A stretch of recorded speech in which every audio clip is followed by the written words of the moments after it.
O'rtoq, bilasanmi, aslida qizlar nimaga bolalar bilan gaplashadi? Vaqt o'tkazish uchun yoki yigitini sog'ish uchun emas.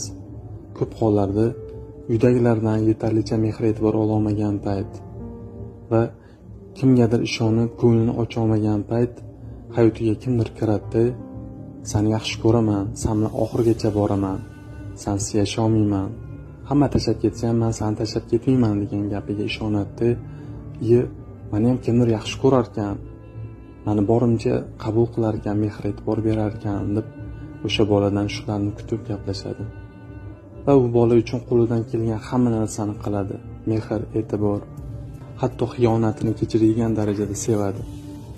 Lekin o'zimizga o'rgatib qo'yganimizdan keyin, o'zimizniki qo'yganimizdan keyin u qizni qadriga yetmaymiz. Ko'p mehr-e'tibor bersa, bizga zor deb o'ylaymiz. Bu noto'g'ri.